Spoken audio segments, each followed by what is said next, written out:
Welcome to Intentionalist podcast. Today's episode is going to speak about how to build the pelvic power, either after birth or after an operation or any other challenge that can undermine your lower body movements. Today's guest is a physical trainer. She has an expertise into dealing with pelvic floor movement, adaptability, adjustment, correction, and she has done so much in helping women readjusting and coming back into fitness and also having a better pelvic floor.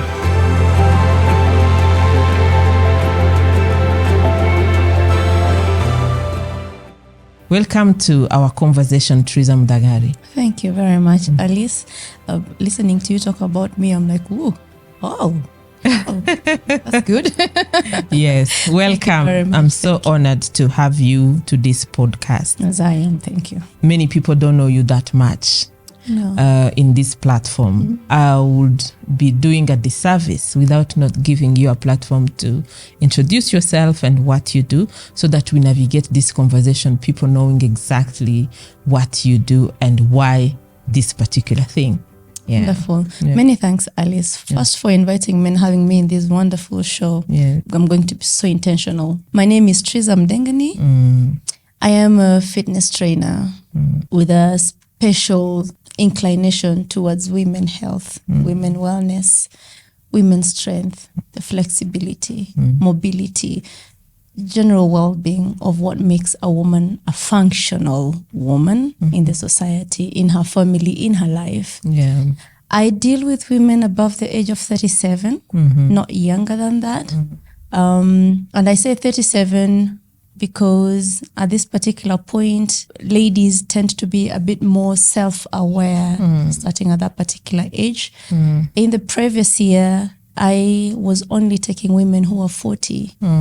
But then I reduced that age gap because I have met 4 women who are in the age gap that I've mentioned, and they are so self-aware. And so I thought, let me just take it back to 37 so that I'm accommodative to those who are not yet 40, but they already know what their bodies are like. They already know what they want with their health and their fitness lives and all of that. So that is why the age went to 37. Besides all that, I'm a mom of 2 children, 13 years old and 10 years old. Now big boys who are competing with me on push-ups and stuff like that. Not nice, but good. But generally, I love what I do and I love meeting women and I love working with women. I love listening to our struggles. Yes. All of us, interestingly, all our struggles are similar. Yes. Said in different words and Very at true. different times. Very true. And at the core of it all is your pelvis health. Yeah. And all of us, I haven't met one woman who is just 100% okay in that area and does not need help in one way or the other. I suppose if I've met, say, a percentage of 1% of all of us, imagine how many more there are out there. So anyways, I'm here to speak to women. I'm here to speak about women. I'm here to speak about us and what affects us. What made you choose to particularly work on the pelvic area? Was there a personal experience? What is the story behind that? The story about pelvic health as is the story behind my fitness health. And every time I go back to look at where did all this start, I find my mother at the back of it. So I'm not reliving her life, but I find her very much at the back of it. Yes. Mom struggled with a lot of issues in life, as every African woman does. Yes. She was living with diabetes, she was living with hypertension, sole breadwinner at home at that particular time because of many other things. When she passed away, her file, her medical information all had my contact name and contact number in there. And so when she passed away, one of the things I remember doing because I needed to know was go to the hospital and ask to see her file. And I remember being taken round and round and round and round by the nurses, not wanting to give it. I don't know why they were withholding that information. But I met one person who allowed me a quick peek through. And so yes, I knew mom had diabetes. Yes, I knew mom had hypertension. I did not know about depression. Yes. I did not know about those other struggles that I saw there. Yeah. Obviously, at that particular point, I didn't know I would ever do anything about. Yeah. And later, I didn't grieve her immediately because she died 1 week to my wedding. I'm like, I didn't have time to mourn. Yeah. And soon before I could start mourning, I got pregnant. I'm like, I have no time to mourn. I just need to be a mom right now. But when my journey to mourning started, a lot of these things started coming up to life. At this particular point, I'm a mother already. And I'm like, how comes I don't remember my mom telling me this? How comes I don't remember seeing my mom do this? Because my 2 younger siblings were born whilst I'm aware of what is happening with life. Yes. So I couldn't remember mom doing so many of those things. And I'm like, how comes? How comes? And I just really got curious about myself because I could struggle with things that I didn't see people to ask. Yeah. So you're a new mom. Your aunties will tell you after birth, you tie a lasso around your stomach so that your stomach is able to retract. The muscles are able to rebuild back. But nobody is really telling you why. Why? Yeah. So I'm like, what if I tie my stomach and then it goes and hurts my internal organs? Yes. What's going to happen to me then? Of course, I would tie when they're around, and then when they go, I'm like, I need to breathe. Yes. So that was for the first 3 months before I could go back to work at that point. And when I went back to work, there are some things that were very apparent are very different. Yes. I cannot remember a time in my life before the first child that I couldn't hold my pee for as long as I wanted. But now I am a mother. Now I've gone back to work. The constant need to go to the toilet, and that's so annoying. Yeah. I need to sit down and do the job. Yeah. But I couldn't sit for long because I used to feel like the entire of my life is coming back down and onto the seat that I'm sitting on. Yeah. I remember there's a time I stood up and looked at my chair because I felt like if something is falling, like I've dropped everything there. Yeah. So I went to see my doctor, Yeah. and the doctor said, this is normal, it happens to women who've just given birth, blah, blah, blah, blah, blah. And he said, it's a prolapse. Yeah. And he said, this is how you repair it, this is how you repair it. Did not give me further assistance. He's a man, really never bothered, never followed up. And I'm like, so I'm not going to look for another doctor because I'm just going to be told the same. Like we know that is normally the same around. So I went digging. I found myself in human anatomy. I went digging further. I'm like, wow, okay. All these things play a role. Constipation, whatnot, not being flexible, not being strong, not working on this muscle, not working on that muscle. And the realization that the pelvic floor muscles are muscles like your bicep muscles. Yes. And I'm like, wait a moment. Okay. So at that particular point, I hadn't even started exercising then. So I was just really curious and I learned, and then I started doing what everybody does, Kegels. Then after a year and a half thereabout, I got pregnant with my second child. This time around, sort of aware what might happen. Yes. I also went around and bought a lot of new moms books and information. I think with my first child, all I did was read. My child is crying, they can't latch to the book. My child, this is happening, to the book, to Google, to the book. So I self-taught myself a lot in that phase. And so I felt prepared for my second child. And I had this thing, I don't want to give birth in my 30s. So I needed to give birth quickly. Then, So I learned through the process. After the second child, things did not happen exactly as they happened with the first child. And I think recovery with my first child was way faster than with my second child. I was expecting the second recovery to go faster because you're more aware. No, it did not, because apparently I had just scratched the surface of what all that is. And now my second child sent me into this other phase of we need to exercise because weight bears down. Yes. And I was heavy at that particular point. I had just given birth. So got myself into exercise. I loved running. So I started running. Then through running, I got injured. I got a runner's knee, what everybody complains about, the jumper's knee. And then, so I started training with my trainer then, still my trainer up to now, was very aware of what happens to women's bodies and how they change. So he kept on sharing information with me that would be helpful. And at this particular point, I'd also realized I wasn't moving as well as I was moving in my younger years. Like in my younger years, I would sit down and stretch easily. Then after the birth of my second child, I realized, I can't stretch like this anymore. So I was really also curious about why I'm not able to stretch. So then the whole mobility, flexibility thing was born from that particular point. And all the literature he shared, I read, I got curious, I started looking for courses, on and on. So it became, I went into a rabbit hole that really never stopped. In the end, where I landed was at the realization that you can be strong physically, mentally, and all. If your pelvic floor is poor, it really doesn't matter. You are not strong. Yes. If your core muscles are not strong, it doesn't matter how much you can lift. Really, you're very weak. Yes. Because take, for instance, a house. If you want a good-looking house, a strong house, you have to put down a foundation. I am a victim to that.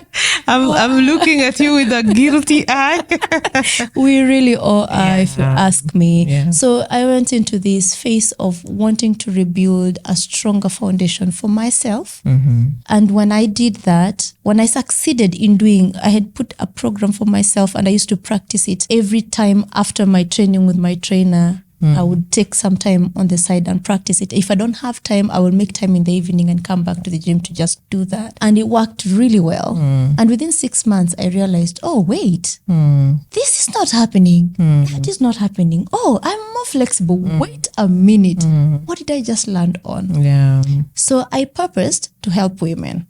At that particular time, I wasn't doing it for monetary purposes, even though I had gotten courses at that particular point. I was like, it was out of passion, excitement, curiosity. Out of how many more women in this company, because I was employed at that particular point, how many more women in this company are in this position and they just can't talk about it because, again, taboo topics. Taboo topics. So I got 2 and 3 of my friends, and we used to work together, and I talked to them. They agreed to come to the gym. So after a program, I would take them to the side. Let's stretch like this, breathe like this, do that.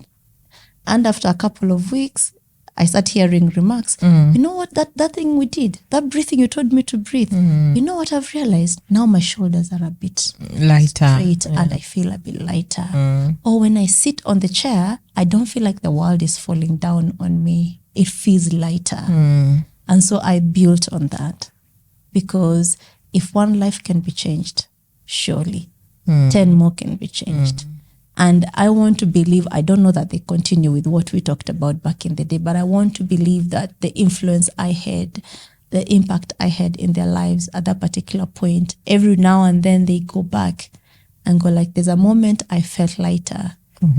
It's a familiar place, so I can always go back to. And that has been my driving force since. Thank you so much for giving us that level of background. The reason why we chose to talk about the pelvic level and the pelvic floor, pelvic mobility, movement, adaptability, it's because it holds so much power that I didn't know that it does until I start working on it myself. She is my trainer as well. This is a journey that I started recently, a month in now. Yeah. It's an area that I have not worked on for long.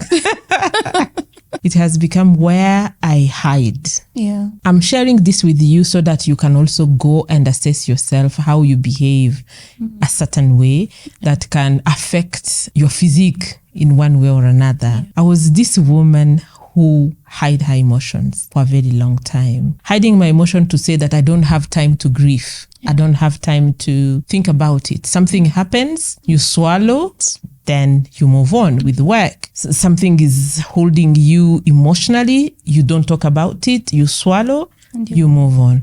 I was one of those queen of bottling emotions and then nothing happens, or putting under the rug. All those emotions that you keep holding, they resurface in your pelvic level. I've learned that recently. Having traumatizing events that are happening to you, either it is a baby loss, you have carried a baby and then the baby dies when they are born. I had such an incident where I've had miscarriage at work and I'm supposed to move on with work. I remember there was a time I was landing to Kigali from Zambia. I had a work research that I'm supposed to do and I'm having a presentation around 11. I landed around 6:30, like that. My third born was young and I fell pregnant again. Through that pregnancy, I landed to the airport.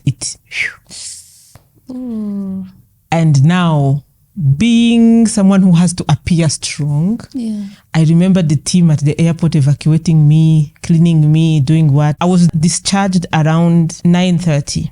So from Kigali airport to the office where I was going, it's less than 45 minutes. I drove with a pad and I continued the day like nothing happened. The following morning, I went to work like that. So not having a moment to process such emotions. I didn't know at some point they will all come and packed up. After that, I lost another baby who was already born. Then I got an ovary removal, a left tube removal. All that is packed emotions. I didn't know that I had to come and process such emotions, process such a moment. That has been a very fragile area. I tolerated that space for long.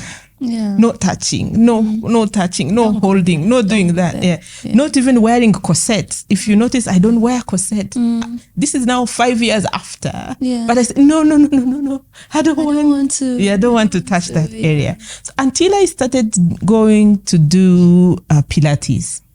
So when I started going to do Pilates, I could feel the struggle. And I'm wondering, okay, I used to split as a child and as a young adult. I used to do ballet. Why is that when I open my legs that hard, I feel emotional? What is that? So every time we finish Pilates classes, I would go in my car and cry. Then I wonder, what is it? Then I started resenting ballet. I started hating.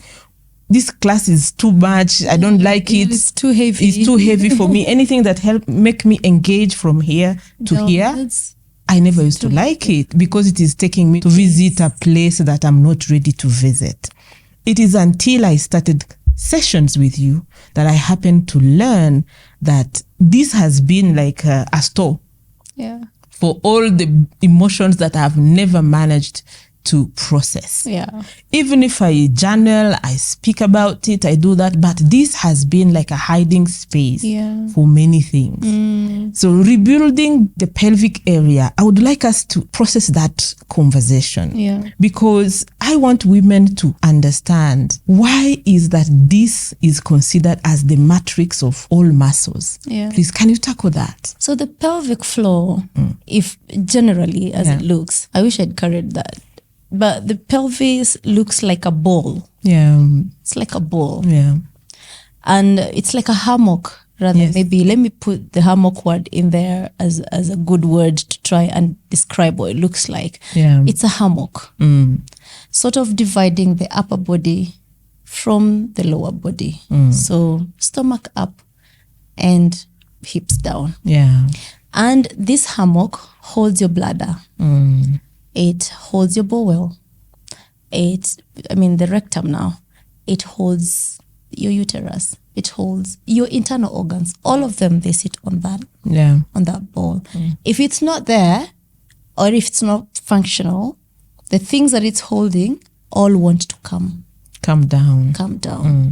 Now, the pelvis, the pelvic bone as it is for a woman is wider than it is for a man to allow us childbearing and all of that. The fact that women get a lot of pelvic floor issues does not mean men don't get it.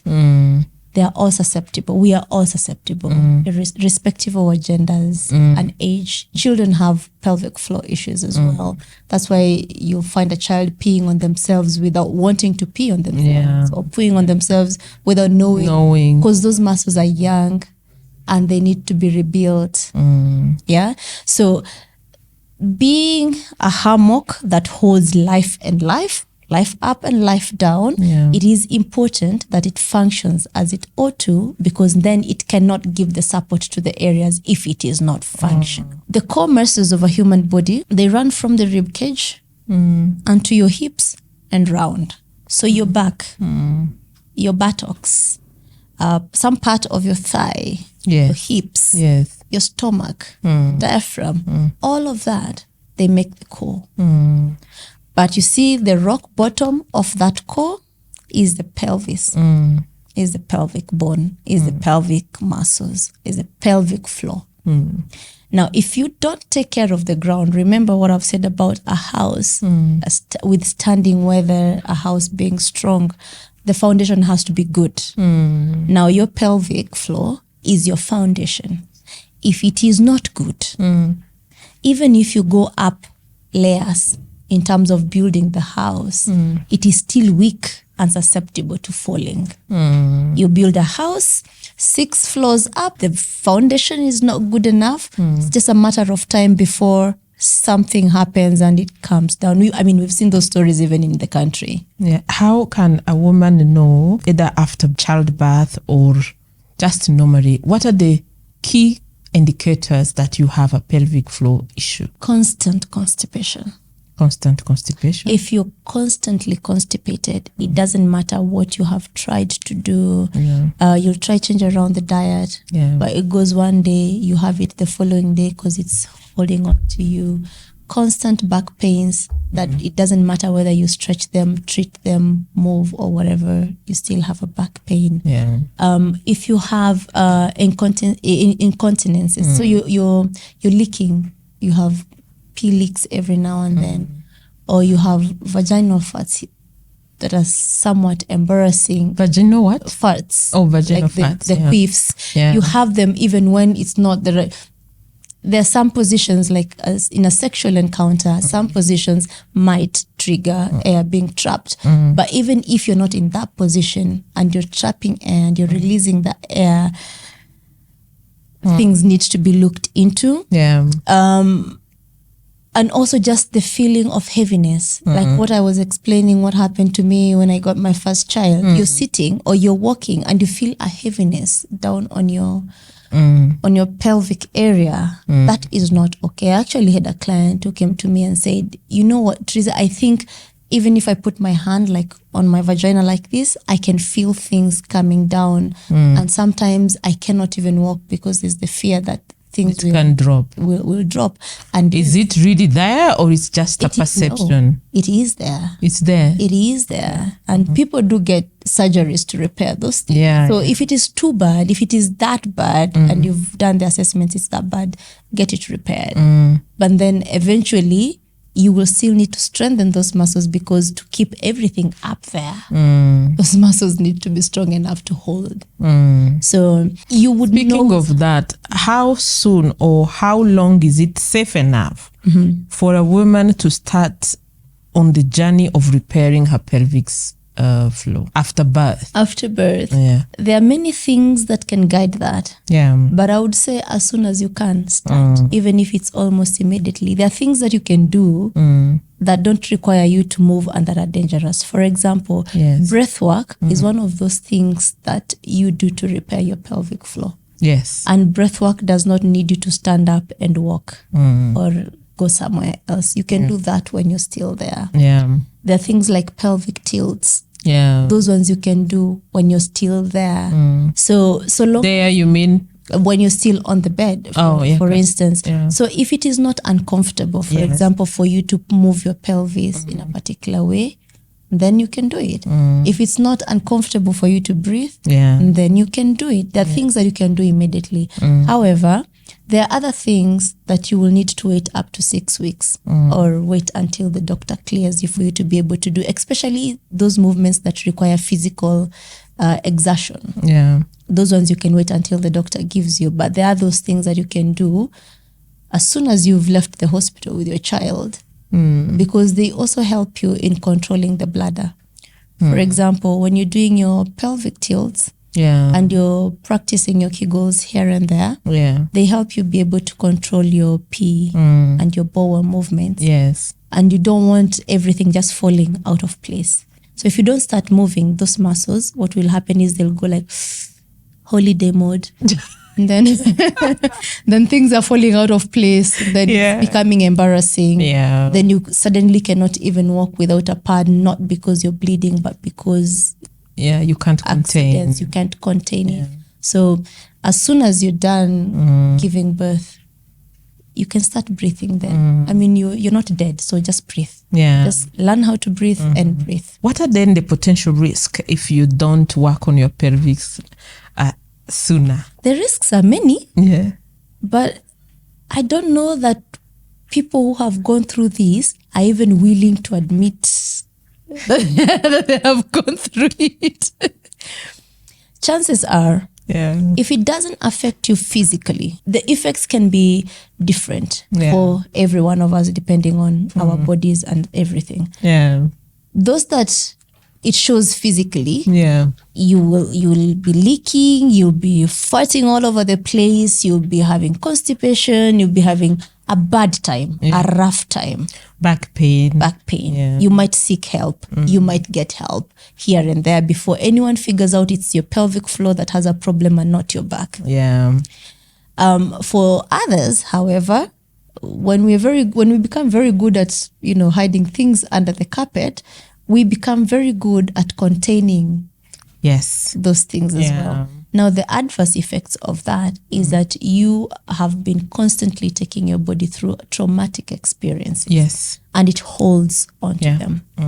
One of the things I dare tell every client that I meet and that seeks to work on their pelvic floor is that whatever happens here, this is a safe place. If you feel like crying, please cry. If you feel like it's too painful and it's unpacking things you don't want to unpack, you can tell me to stop, but I would encourage you to really go through.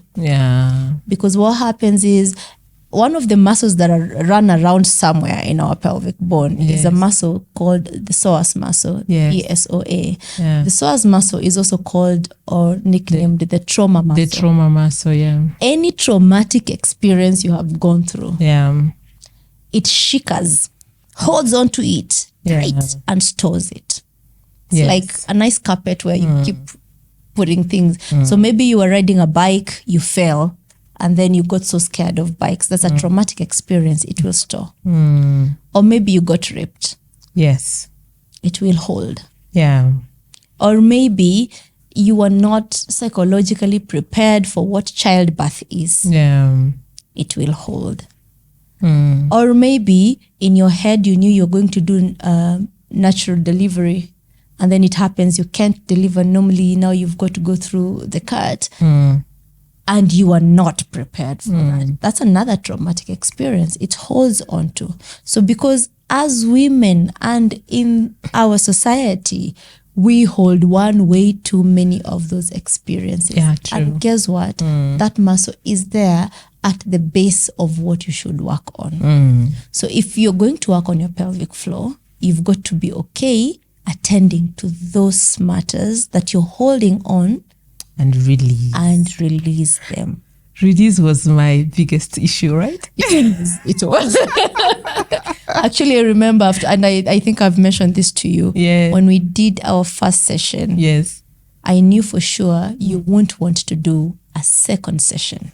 Oh, really? Yes, and this is because I've met a lot of women, and there are those of us who are actually very strong in who we are. We are very self-aware, and we're very strong in who we are. Many times, those women, myself included, I don't like someone taking me to a place where it's uncomfortable. Until I did my therapy, there are things I would never allow anyone to raise or even talk to me or even dare take me to. And I would always avoid. Always avoid. And so the many women I've met trying to do this, the moment it goes to a place where you have to deal with something, it won't happen again. You're the second person who is very articulate in what they want and strong in their persona and is comfortable, that has agreed to do this. The other one, when I met her and we had that conversation, she's like, I can do it. I'm like, cool, let's start. So we started the process and she went through very well until we got to the stretch part. We got to the stretch part and she just couldn't hold it. Then she became so angry. She wanted to push me away. I'm like, it's okay. I will move. You don't have, I will move. So I moved. I left her there for a few minutes. I brought her tissue because I could see what is going to happen. Taking me back. So I brought her tissue. I gave her tissue. I brought her a bottle of water and I stayed away for a couple of minutes in a safe distance, so I can see anyone coming to the space where we were, and I'm able to tell them not to go closer. So she sat there, she cried and cried some more. And then when I could tell she's calmer, I said, is it okay for me to approach? She said, fine. So I went closer by. I gave her a hug. She cried some more. We sat there. I just hugged her and I told her it's fine. It's really, really, really fine.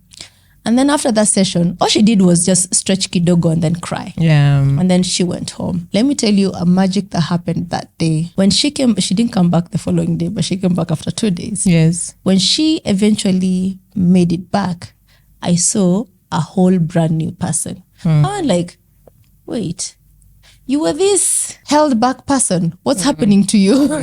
How is it that you're this vibrant now? I went like, there must be something that has happened this morning. And it took me a while before I realized, we really did unpack a lot. So I had a conversation with her that day at the end of our session. I went like, I've noticed today you're very bubbly. Is everything okay? You have some good news you want to share? I love good news. Share with me. And she's like, really, no. I'm just really happy. I'm alive. I'm feeling good. I feel happy. And that's the thing, because however much we do therapy, we do talking, we do building confidence and all that. At some point, even me, myself, I never knew that is a space that I've never visited. This is a file that we discussed with my gyna.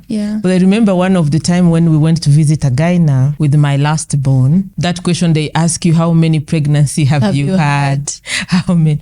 And then when I mentioned, he looked at me like, huh? And I'm like, but you're my husband. Don't you remember? And say, okay. Because to him, he moved on. And those are emotions that probably went and stored somewhere into my subconscious and then again into my physical being. It is until that time when we are doing physical activities that could expose that vulnerability that I happened to learn. And later on, when I was discussing with him, I told him that I was not really keen and aware to know that this thing can affect you to this deep level. Simple exercise like, was it stretching your legs from here to open all the way to, it was like carrying the whole country with me. I could not do that.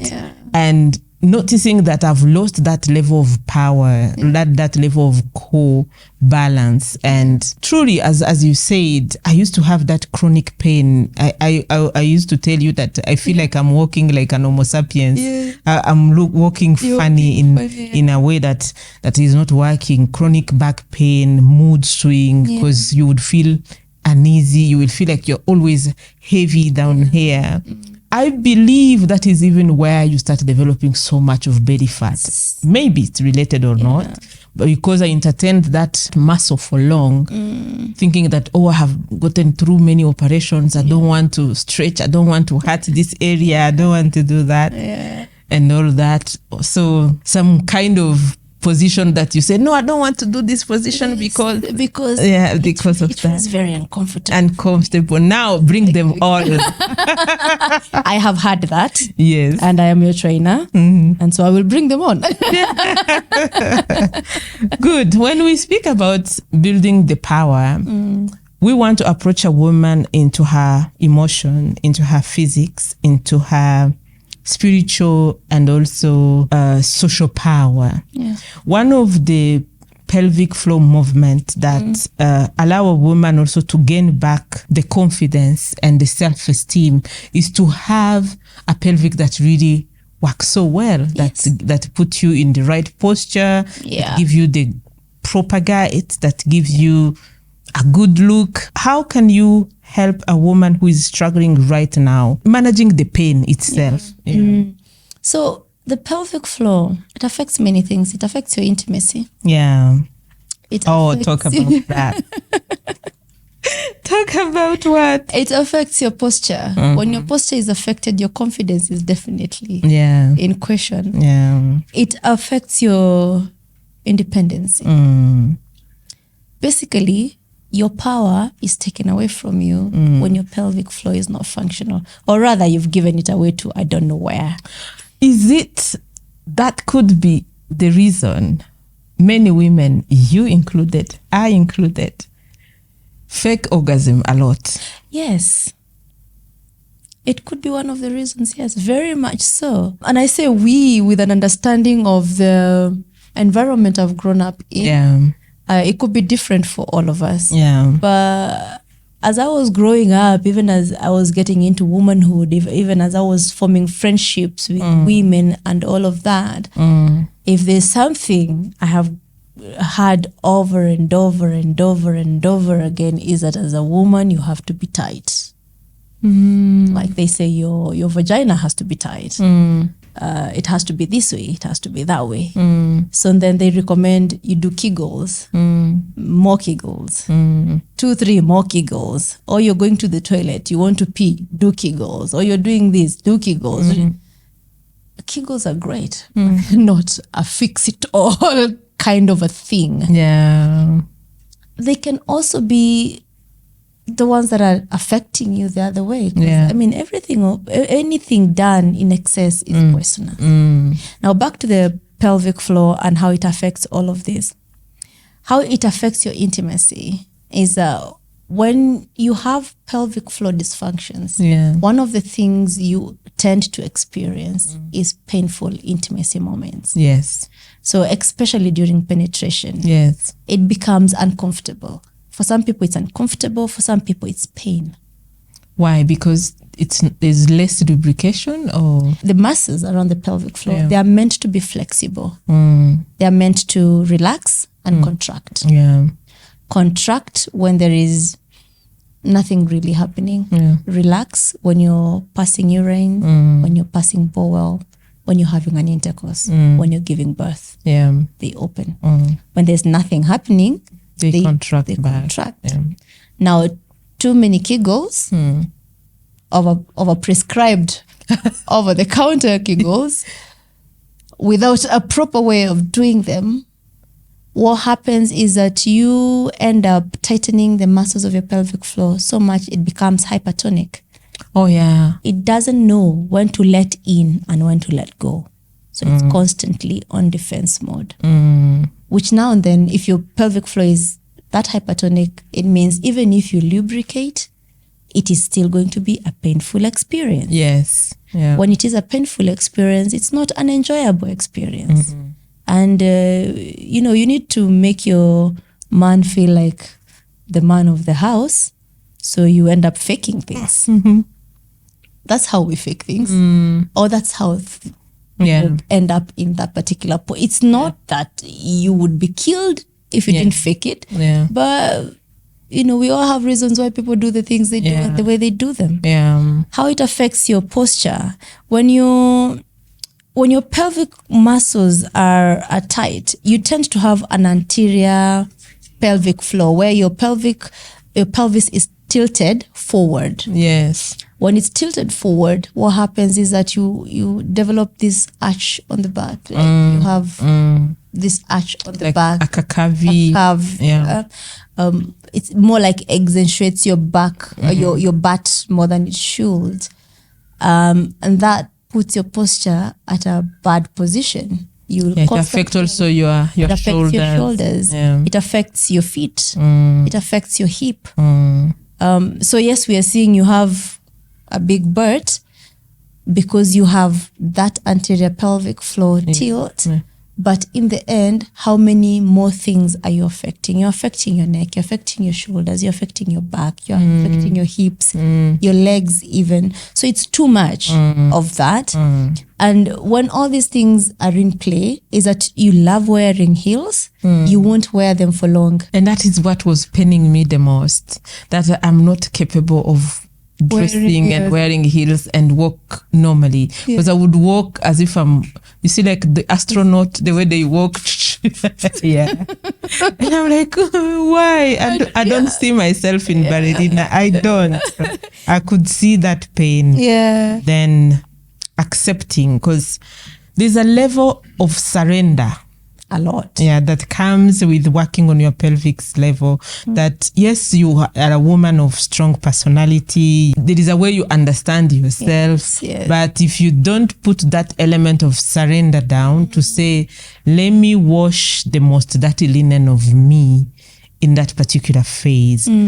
I think to me that has been the most vulnerable space ever in my life. It's very vulnerable. I say, if you are not willing to be vulnerable while working on that area, you are not willing to work on yourself to make yourself half as good as you wish to. Yes.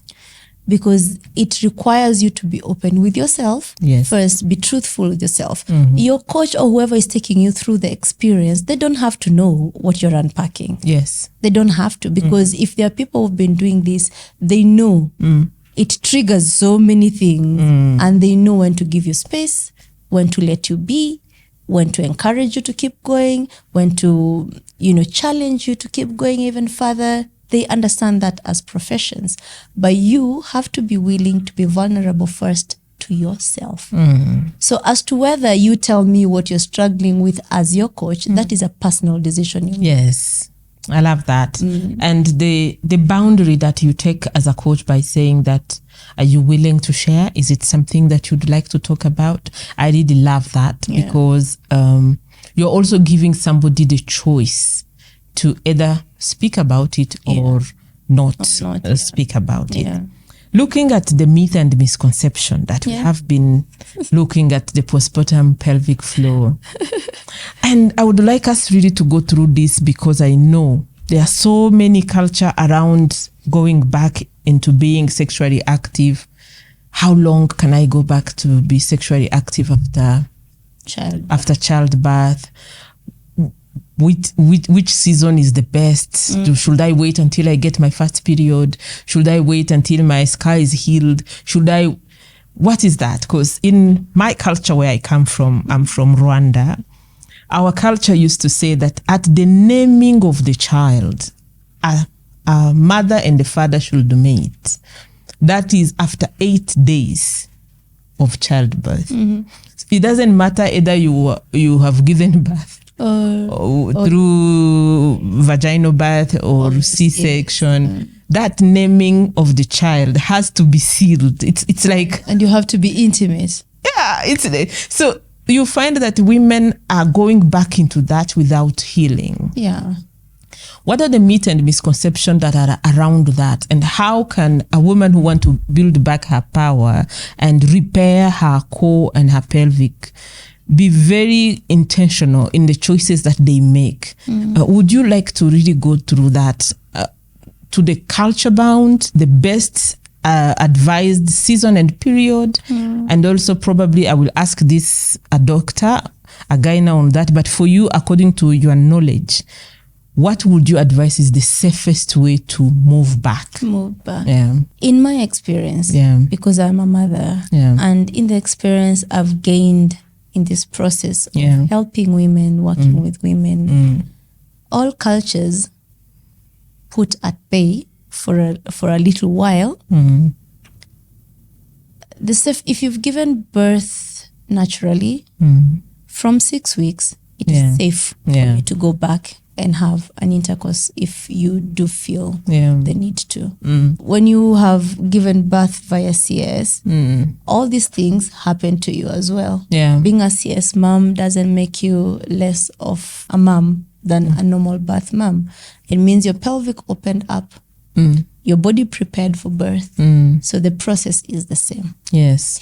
And I would say 6 weeks, because remember, you've carried a pregnancy for 9 months. And in as much as you may have been having intimate moments throughout your pregnancy, truth is your body has been changing throughout. And the epitome of what changes is letting that baby out. Yes. Anyone who's given birth like I have and like you have, we will all say one thing: those muscles don't go back and function immediately. And because they don't go back and function immediately, you need to rebuild them back. They need to heal back for you to be able to take on something else. Now, there are cultures like your culture that demand for that to happen. Yeah. And it becomes very difficult to now go against the culture. Yeah. What would make it easier is if our men understood science, or understood from where we are coming from as women. Because what we do in secrecy, elders don't have to know. We can as well tell them we have done it. Yeah. They did not come to confirm. They don't have to be there. They don't have to. And in that way, support you. Yeah. But if you have one of those don't support, then I guess it's really a matter of your personal call. Do you want to do it? Do you not want to do it? And does your spouse really understand it? Because sometimes they don't probably give that support because they are not aware. They are not aware. Yeah. So being aware as a woman is the first. It's the reason why even the Bible says, the Proverbs 31, woman, you build your house. It's not literally taking the bricks and putting one on top of the other. It is knowing these things about your body, making your husband aware of those things, because he does not know. He's never been a woman, and he can never talk about those things with his mother or his sisters. So you as his woman, it is up to you to tell him, this is how, when you're on periods, he won't ask to have an intercourse with you because he understands. How does he understand? You have talked to him about it.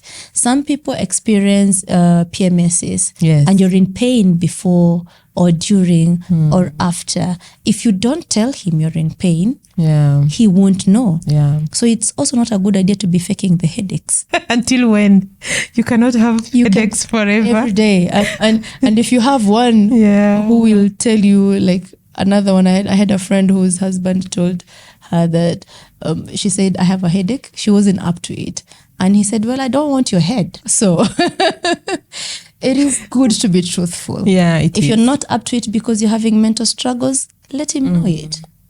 The after feel about it. I think for me, the wake up call was when I was younger, in my 30, 35, like that, I used to really enjoy sex. So much. And then as I grow older, I just want us to be buddies. It's more about companionship. Yes, companionship. And what are you talking about? The moment you speak about it, I'm stressing out. Like I don't want that. I thought we are friends. And until I realized that it was an avoidance, avoiding having that, because I don't know how to deal with the aftermath chaos, that I will feel headache, heavy. I feel like I'm full of certain things that I don't know, I don't want. And until I became vocal about it and say, I've been feeling this lately. I feel like I don't want this no more. I don't know why, and I don't know why. I don't know how I can repair that. And I happen to learn it is that moment because you are in it without the desire. You are in it without feeling the need to be in it because you feel like this person has to love me anyway. I don't have to respond to these things unsolicitedly. But I happen to learn that the more you lean in your masculine self, the more numb you become. So the sensuality part is gone completely. Goes, it leaves. So you feel like you can just stay as buddies. It's okay. Like you just normalize it. Yeah, bro. You can you can end up calling your partner bro, and I have someone who calls their partner bro. Yeah, such a moment as a lady when you reach in those stages where you feel like sexual intercourses are becoming like a duty more than becoming a moment of intimacy that you really enjoy. I advise you to not keep faking it. Yeah, don't. Because you will develop resentment and you will probably even hate that particular person. In order to build back that power, go to assess what is the reason. Yeah. Could be a hormonal issue or it could be a pelvic issue as you put that. And I'm happy that these conversations are happening. Women are speaking about things that affect them and without shame. At least at this channel, we don't have shame we don't have shame here. We about certain things that can make us enjoy back, build the power and make that area function more so that you can also make use of it. I believe that. Indeed. So when we speak about the pelvic, how can you help people repair? It's very easy. Yeah. So there are people who already know what they are struggling with. Yeah. I'll get someone coming to me and saying, I have diastasis recti. I need you to help me repair that. And then from that particular thing, we will build a foundation. If you have diastasis recti, it's probably because you've given birth or you've carried a pregnancy. And then now we will have the conversations around, do you experience this? Do you experience that? Have you seen a therapist? Do you have a doctor's report and all of that? Then I will work with what you give me and I will be able to program for you more like bespoke kind of a program for you because your body is different. And I work with that to make you a better person, be able to enjoy it. One of the things that I encourage women to just note, even if it means walking around with a notebook, please do. How many times do you go to the toilet? How often, how frequent do you go to the toilet? If I down this glass of water, how long will it take me before I have to go to the toilet? To pee or to pee? poo? To pee. To pee. Because that duration, it says something. It's like a history. It says something. Pelvic floor of a woman, you should be able to hold 1.5 liters of pee in you. And you should be able to hold that for 3 to 4 hours. 1.5 liters? Yes. For 3 to 4 hours. Can you do the math? How many liters of pee can you hold for 3 hours? So for example, if you're on the road driving, a 4 hours journey, so maybe way past Nakuru somewhere, and you have started the journey in Nairobi and you have had a glass of water or maybe 2, you should be able to hold it until you're at your destination. Like from here to Nakuru? And maybe beyond. Without pee? Yeah. I will be dead. You will not. I will pee on myself. You'll be like this. You will not. Oh my goodness. I still have work to do. It is a lot of work for all of us because we have told our mind. Every time you there's an insinuation of an urge to pee, you run to the toilet. Let me ask you one thing. Ask. When I see water, like water flowing from the tap, you feel like peeing. All the time, even if I have just peed like 5 minutes past. Yes. What is that? That is what I'm telling you. It's very much here. It's very much in your head. It's like food. It's very much in your head. It's not the reality. If you have just peed and you see a tap of water running and you feel like peeing, what else are you going to pee? I don't know. I just feel like even if I go and I sit and there's nothing. So one of the things I advise people and one of the things I will tell you is that if you look clearly, water triggers it. You associate pee to water.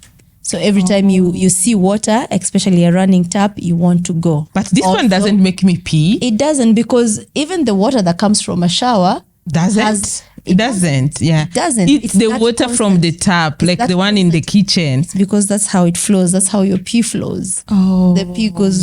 Is it the sound or the sound? Oh, it's the sound. So it triggers your brain and you go like, oh, I have to go. Even if there is nothing. Can you tell me in the comment below if that happens to you, or I'm the only one in this earth? So what I would tell, there are those people who, when they go to the shower, they pee in the shower. Like there are people with those really not very nice habits. Yeah. If you go to the shower and the water is running, it's running on you, and you feel like peeing. If you have to pee, go to the toilet, pee first. Go to the toilet, pee first. Then go take your shower. Yeah. That way you're not associating pee with shower water. Okay? No, that doesn't affect me. If there are people who do nasty things even in public pools because they have associated that with that. So anytime they see a pool of water, they want to pee. No. So it's very much a mental thing. Retrain your brain to associate the toilet with the pee, not the tap with the pee. It's an unlearning and relearning process rather than a physical thing. Because any other running water doesn't trigger it, just the sink water. It's because of the sound. 3 things that you would tell a woman who's listening to us, who probably is like me, who has the desire to build back their core, to build back their pelvic power, to either release emotions, to work on traumatic event that has happened toward their pelvic area. What are the 3 things they can look forward to? What can they expect to happen? And how can they reach you? Reach me. Yeah.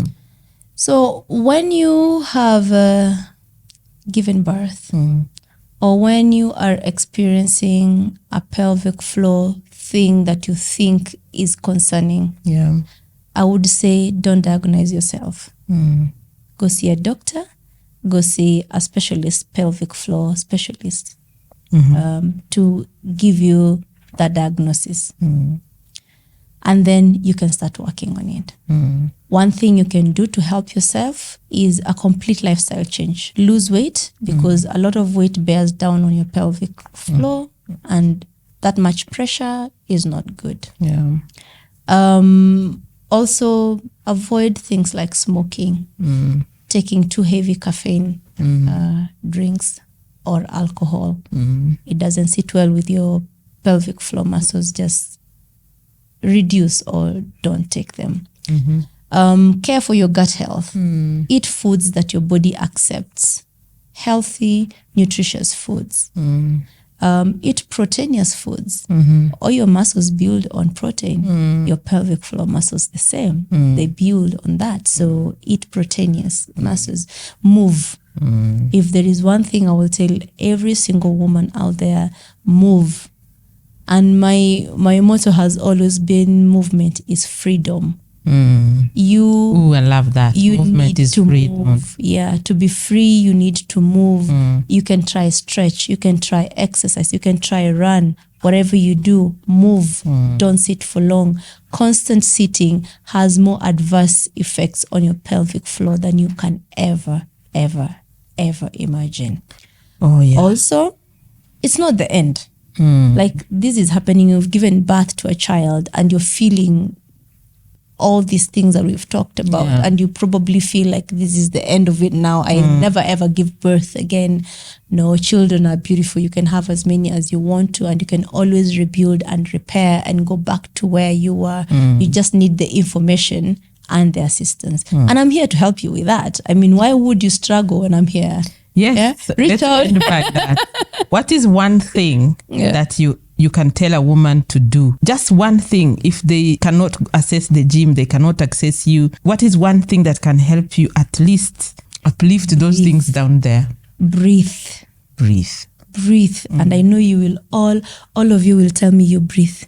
You don't know how to breathe. Oh yeah. You really don't know how to breathe. Yeah. You just get by. Learn how to breathe.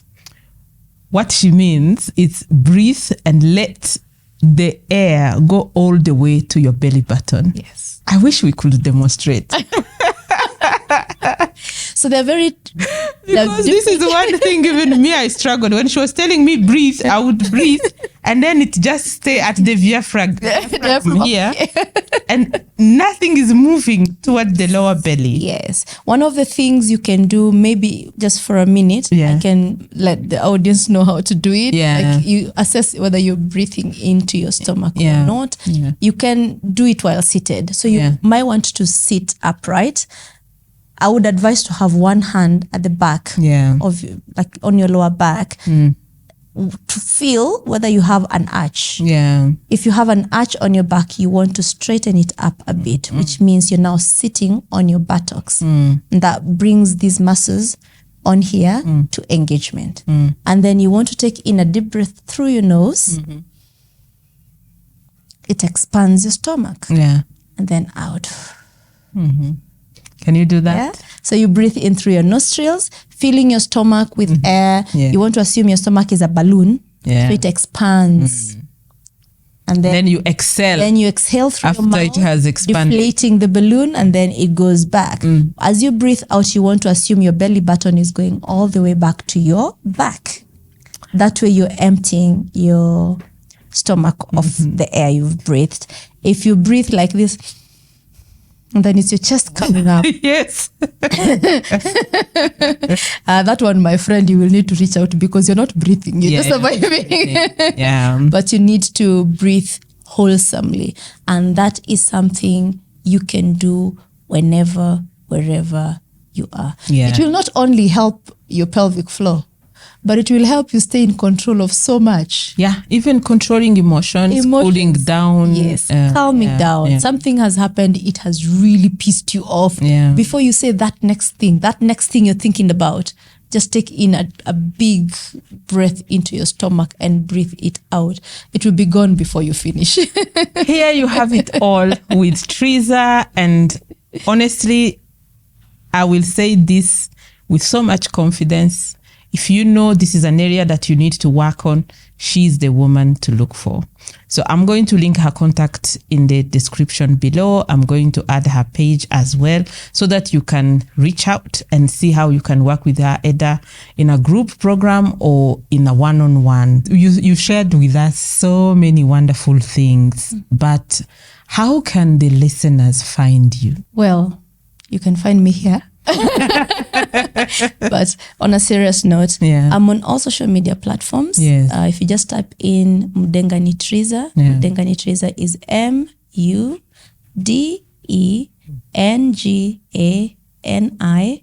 Trizah TRIZAH as one word, on Facebook, on Instagram, on TikTok, on YouTube. You'll find me by those names. You can also write to me. My email address is trizahmundengani@gmail.com. I will not give my number for personal reasons, but you can reach me on those pages, and I'll be very happy to work with you. I'll be very, very happy to help you forward. And what I keep on saying is that experience the joy of movement, experience the joy of being free, experience the joy of living your womanhood. Train with me. I will help you with that. Yes. Am I not a happy client? My husband can attest to that. This Intentionalist platform was created to help you source different people that can help you on your journey of becoming an intentional woman. In this season, we are rebuilding back our power, rebuilding our intentionality, rebuilding our strength, rebuilding our finance, rebuilding our spiritual life, rebuilding our inner being. And that's how we are having this conversation that are genuine. I really invite you to follow through the previous conversation that we had, either season 1 or season 2, and also stay tuned for the coming episodes. It's going to be real, it's going to be refreshing, and it is going to be empowering. Stay tuned.